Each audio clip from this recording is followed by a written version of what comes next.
Okay, hi there boys and girls, and welcome back to the channel. Got a few cracking games for you in the Comet, Tier 7 British Medium, and it's a divisive tank, the Comet. You either love it or you hate it. I know some players, really good players, who simply cannot get to grips with this tank. They do not like it, and other players will rate it as one of their favourite tanks in the game. I know, for example, a year or so ago, Bushka did a top 10 video of his favourite top 10 tanks in Blitz, and this came up number 1. He rated this above the T62, which I know he's also a huge fan of. It is just one of those tanks, you either get on with it well or you really don't.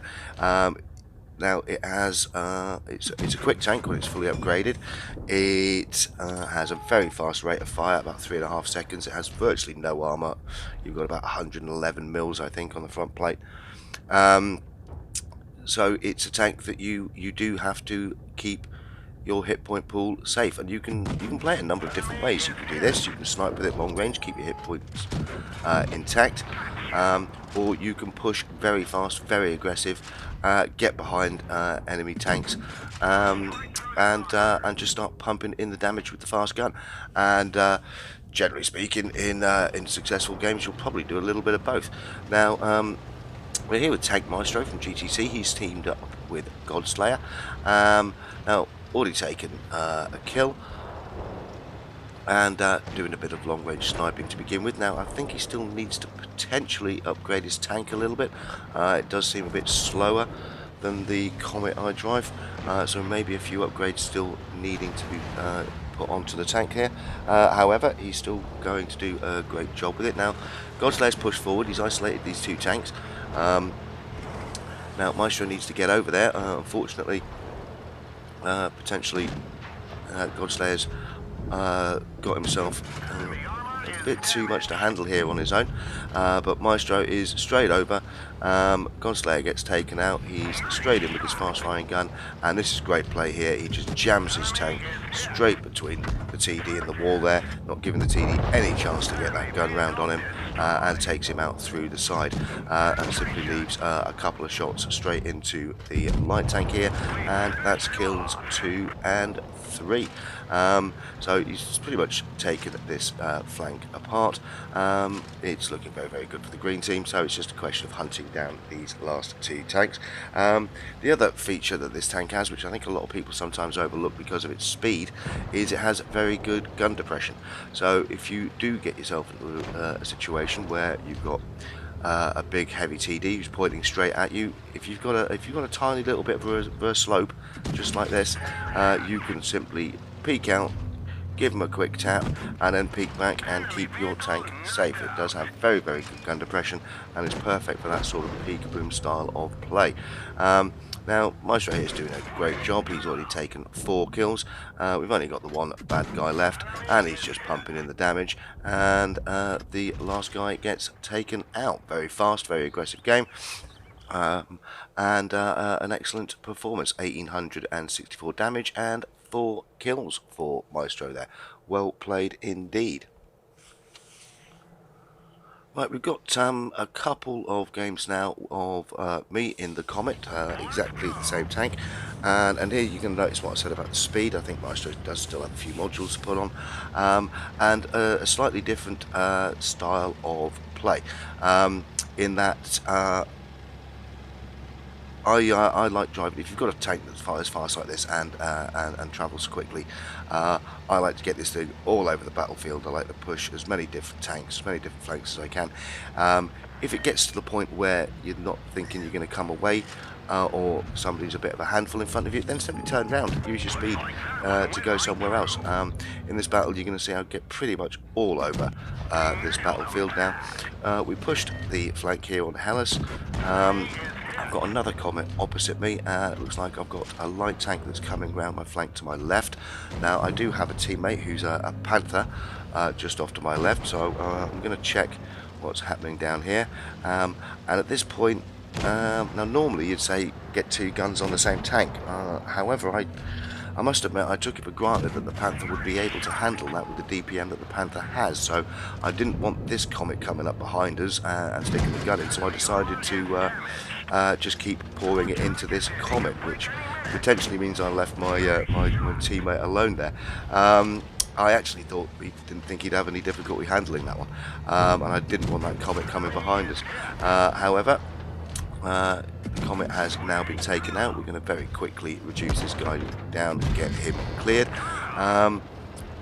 There's a TD left over on this flank, and if we manage to get rid of him, then we should have control over this side of the battlefield. I go chasing around this guy. I don't think I ever actually quite catch him. I think somebody else takes him out from across the map, and there we go. So we now have control of this side of the battlefield.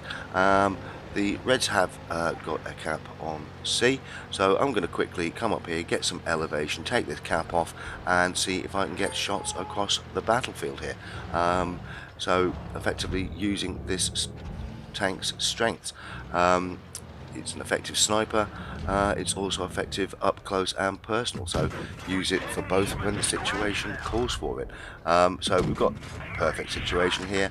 I'm putting a cap on C, I've got the back of this enemy heavy tank, and I'm just going to keep pumping in the damage whilst he's trying to push on our Nashorn over there. So we very quickly deal with this guy. Nashorn takes him out, and now it's simply a question of getting over here and pouring in even more damage. And get over here, use the speed of the tank, get over nice and fast, and here we go. Heavy tank, never going to get the chance to get his gun round on me. By the time he does, I'm going to have taken him out. And there we go, there is kill number 2. So there's one more tank left.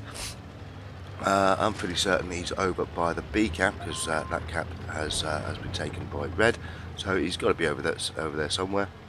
So I'm going to take use the speed of the tank, get over here nice and quickly, and lo and behold, as I come around here, it's happy Christmas time. We have a fully hit pointed up Churchill, and there's no way Churchill's going to be able to deal with the manoeuvrability of this tank, so we just get up nice up close and personal and keep whacking in the damage. I can afford to take a hit from this guy, so I'm just going to DPM him to death and get as much damage as I possibly can. And poor old Mr. Churchill here, he doesn't really have a lot of options. We get this guy cleared up for kill number 3. So not a bad game. First class mastery, just under 2,500 damage and 3 kills there, and highlighting a couple of aspects of why I really do enjoy this tank. Okay, our last game, Comet again. This time at Temple, and I like this this plate now. We're going to push this flank aggressively. And I do a couple of things here that I've just got into the habit of doing, but I've noticed some people don't, and the enemy player I'm going to come across doesn't. Now, as soon as I get a spot on there, I have a quick stop. I want to have a look, see if any other targets are spotted. I'm fairly certain he's not going to be on his own. Now, as I come here, I stop. I'm not going to go out there. I want this guy to come round on me. I'm not exposing the side of my tank, so we get him tracked, and all I'm going to do now is literally just keep him pumping shots into his drive wheel. This guy's not going anywhere. He's overextended himself, he's come out too far, too fast for that support of his teammates, and I'm making sure that he can't go anywhere away from this. So already we've taken out one tank on this flank. That is why I wanted to stop by that hill to give myself cover while we were taking this guy out, and it's just using the terrain and just thinking about how you take on the targets, even in the initial part of the game, to best benefit yourself and therefore your team.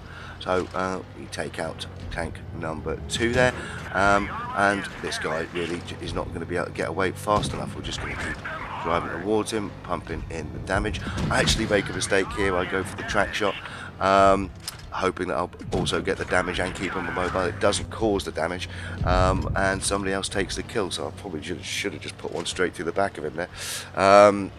Actually, my mistake. However, he's been taken out. This flank is now completely cleared, and the game is less than 2 minutes old, and it's pretty much over. The Reds aren't going to recover from this one. So what we're doing now is we're simply doing what you do in this type of tank, looking for an isolated target so that you can get around him and just keep sticking in the damage, and that's exactly what we've got here. I'm hoping that Mr. KV over here has that big fat derpy gun that a lot of people like on this tank, and he does, which means he's got a very long reload. He fires, that means I've basically now got free reign just to keep pumping the shells into him. Obviously he's trying to turn his turret, to the left, so I'm going to go around to the right. I'm just going to keep going around him, pumping in the shells and not give this guy any opportunity to get his gun onto me. Once again, somebody else manages to get the last shot in and get the kill just before I do. Tad annoying, but it's a team game after all. And so we've pushed up here, and again, this is what I'm talking about with the gun depression. We've got ARL up there, fast firing, effective tank, but it's not going to be able to live with the damage that I'm going to keep pouring in here. So he's going to get himself behind cover. Managed to stick 3 or 4 shots into him, and now we look for our next target. We've got I believe, Tiger here on the right that's isolated. He's also pretty low on hit points, so we're going to try and take him out. As we come around here, I go for the track shot again. It doesn't break his track, so we just push round to the side, stick one in his side, and then we reverse up, come under his gun, don't give him a chance to get his gun onto us, and clear him up. So we've only got the IRL left. He's a one-shot, and one of our light tanks is going to get around there and clear him up for the win. So as you can see, a very fast pace of play with that tank. It's certainly a tank that you need to get the grips with if you want to start playing some of the better mediums in the higher tiers, tiers 9 and 10, and is a very effective style of gameplay that I really do enjoy. So, boys and girls, I want to thank Tank Maestro for his replay. Thank you all for watching and supporting the channel, and as always, good hunting, and bye for now.